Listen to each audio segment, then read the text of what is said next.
السلام علیکم. پہلے آپ یہ ویڈیو دیکھ لیجئے. کوئی سنی بے نمازی ہوگا تو اس کی بخشش ہے. کوئی اگر داڑھی منڈا ہے ایمان والا ہے تو بخشش ہے. کوئی اگر بے روزے دار ہے تو اس کی بخشش ہے. کوئی اگر حج فرض ہونے کے بعد نہ کرے تب بھی ایمان والا ہے تو بخشش ہے. غیبت کرنے والا ہے تب بھی اس کی بخشش ہے. چغل خور ہے تو اس کی بخشش ہے. زناکار ہے تو اس کی بخشش ہے. مگر کوئی نبی کا غدار ہو جائے تو اس کی بخشش ہرگز نہیں ہو سکتی. چاہے جتنی نمازیں پڑھ لے. تو پتہ کیا چلا؟ پتہ یہ چلا نمازی بعد میں بنو، عاشق رسول پہلے بنو.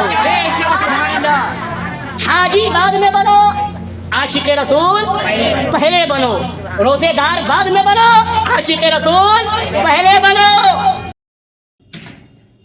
بسم اللہ الرحمن الرحیم. میرے بھائیو، آپ نے ویڈیو سنی. مولوی صاحب یہ بتاتے ہیں کہ تم نمازی بعد میں بنو، پہلے عاشق رسول بنو. تو کیا عاشق رسول بن جانے سے تو سارا کام ہو جائے گا؟ آپ کو کچھ بھی نہیں کرنا پڑے گا؟ یعنی یہ صحابہ سے بڑھ کے عاشق رسول بننے لگے کہ آپ عاشق رسول ہی بن جاؤ، باقی سب بعد میں بنو، نمازی بعد میں بنو، حاجی بعد میں بنو. تو میرے بھائیو، اگر عاشق رسول بن جانے سے سب کچھ ہو جاتا ہے تو پھر اتنا عمل کرنے کا کیا ضرورت ہے؟ تو میرے بھائیو، اس کو آج ایکسپلین کریں گے انجینئر محمد علی مرزا صاحب. آپ ویڈیو کمپلیٹ اینڈ تک ضرور دیکھیے تاکہ آپ کو پوری بات سمجھ میں آئے. میرا کسی تاخیر کا اللہ کا نام لے کے شروع کرتے ہیں. وَلَا تَهِنُوا فِي ابْتِغَاءِ الْقَوْمِ، اور دیکھنا کمزوری نہ دکھانا دشمن قوم کے مقابلے پر، ان کے تعاقب میں. ان تکونوا تعلمون فإنهم يعلمون كما تعلمون. دیکھو، اگر تمہیں اس جنگی زندگی کے دوران تکلیفیں اٹھانی پڑ رہی ہیں تو تمہارے مخالفین بھی کوئی سکون سے نہیں بیٹھے، وہ بھی اسی تکلیف سے گزر رہے ہیں. لیکن ساتھ دیکھیں پھکی کتنی بڑی آئی ہے. وَتَرْجُونَ مِنَ اللَّهِ مَا لَا يَرْجُونَ، اور تم اللہ سے وہ امیدیں لگائے بیٹھے ہو جو کافروں کو نہیں ہیں. یعنی جنت تو انہوں لبڑی ہیں، تکلیف دونوں کو کاٹنی پڑ رہی ہے. اینڈ رزلٹ یہ ہے کہ انہوں نے جانا ہے تکلیف کاٹ کے جہنم میں، اور تم نے تکلیف کاٹ کے کہاں جانا ہے؟ جنت میں. تو دیکھو، اس تصور کو جب دیکھو تو پھر تمہاری تکلیف چھوٹی ہے کافروں کے مقابلے پہ، کیونکہ کافروں نے تکلیف کاٹ کے بھی جہنم میں جانا ہے. تم تو اللہ سے اتنی امیدیں لگائے ہوئے ہو. تو یعنی اس کا مطلب دوسرے معنوں میں یہ ہے کہ دودھ پینے والے مجنون نہ بنو، تکلیفیں تو اٹھانی پڑیں گی اگر جنت تک پہنچنا ہے. جنت مفت نہیں ملنی. وہ تو تکلیف اٹھا کر جہنم کما رہے ہیں، تو تم جنت مفتے میں کما لو گے یہ کہہ کے کہ جو بھی ہیں تیرے محبوب کی امت سے ہیں. ایڈا جملہ بول دینا، یہ جملہ ہمارے دماغ سے نکل نہیں سکتا. بچپن سے ہمارے ائمہ حضرات نے ہر نماز کے بعد دعا جو کروائی ہے نا، اس کا اینڈ اسی پہ کروایا ہے، جو کچھ بھی ہیں تیرے محبوب کی امت سے. اس کائنات کی سب سے ایلیٹ چیز ایمان ہے، جس کے اوپر ہمیشہ کی کامیابیوں اور ناکامیوں کا فیصلہ ہونے والا ہے. تو آپ کیا سمجھتے ہیں کہ آپ کو یہ راہ چلتے فٹ پاتھ پہ گری پڑی مل جائے گی؟ اس کے لیے کوئی ایفرٹ پٹ نہیں کرنی پڑے گی. اور دنیا میں جس چیز کی منفعت چند سالوں کے لیے ہو، وہ بھی اتنی ایفرٹ پٹ کرنے کے بعد ملتی ہے. اور جس سے ہمیشہ کی کامیابیاں آپ کا مقدر ہونے والی ہیں، آپ سمجھتے ہیں کہ وہ آپ کو چنگے جی لگ جائے گی، مفت میں ہی مل جائے گی؟ نہیں، ناٹ ایٹ آل.